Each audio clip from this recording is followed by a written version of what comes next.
નમસ્કાર, નવપ્રવાહ ગુજરાત ન્યૂઝમાં આપનું હાર્દિક સ્વાગત છે।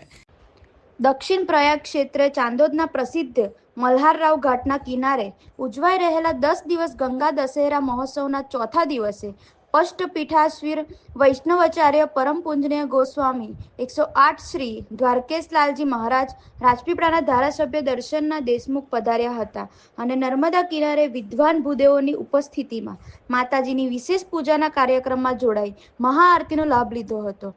વડોદરા જિલ્લાના નર્મદા કિનારે આવેલા પૌરાણિક તીર્થક્ષેત્ર ચાંદોદના પ્રસિદ્ધ મલ્હારરાવ ઘાટ ખાતે તારીખ 27 મે થી 10 દિવસ ગંગા દશેરા મહોત્સવનો ભક્તિસભર પ્રારંભ થયો છે। સગર પુત્રોના મોક્ષ માટે પતિત પાવનની ગંગા મૈયા દેવાધિદેવ મહાદેવજીની જટામાંથી અવરીલ ધારારૂપે બ્રહ્મલોકમાંથી પૃથ્વીલોક પર અવતરણ કરી સગર પુત્રોના ઉદ્ધાર સાથે સમગ્ર પૃથ્વીલોકનું કલ્યાણ કરે છે।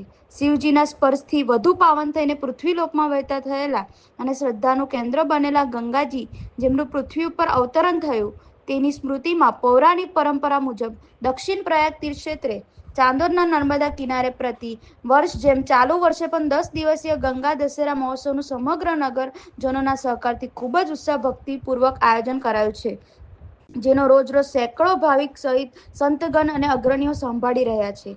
આ મહોત્સવના ચોથા દિવસે પષ્ટપીઠાશ્વીર વૈષ્ણવાચાર્ય પરમ પૂજનીય ગોસ્વામી 108 શ્રી દ્વારકેશલાલજી મહારાજે પૂજન અર્ચનાના ધાર્મિક લાભ સાથે મહાઆરતીમાં જોડાઈ તીર્થસ્થાનોમાં થતા આવા સાત્વિક પૂજન, નિષ્કામ પૂજન અને પારંપરિક રીત તથા પૂજનને વંદનીય ગણાવી પોતાની પ્રસન્નતા વ્યક્ત કરી હતી।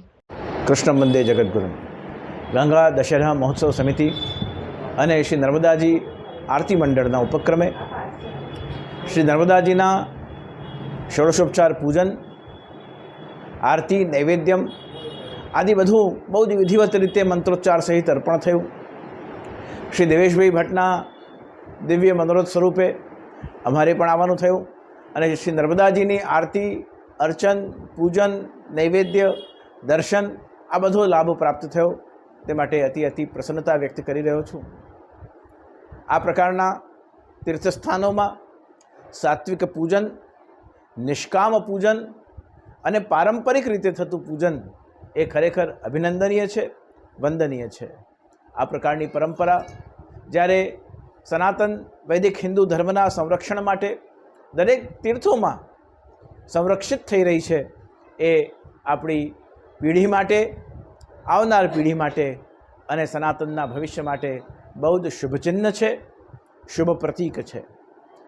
મારે ગંગા દશેરાના મહોત્સવમાં ઉપસ્થિત થવાનું સૌભાગ્ય પ્રાપ્ત થયું તે માટે મારી પ્રસન્નતા વ્યક્ત કરું છું। અર્ચન, પૂજન, આરતીનું સૌભાગ્ય મળ્યું તે માટે પણ મારી પ્રસન્નતા વ્યક્ત કરી। સર્વે ભવંતુ સુખિનઃ, સર્વે સંતુ નિરામયઃ, સર્વે ભદ્રાણી પશ્યંતુ મા કશ્ચિત દુઃખ ભાગ ભવેત। પ્રભુ સર્વના કષ્ટને હરણ કરે અને ચરણોની શરણ પ્રાપ્તિ કરાવે એવી શુભેચ્છાઓ સાથે વિરમું છું।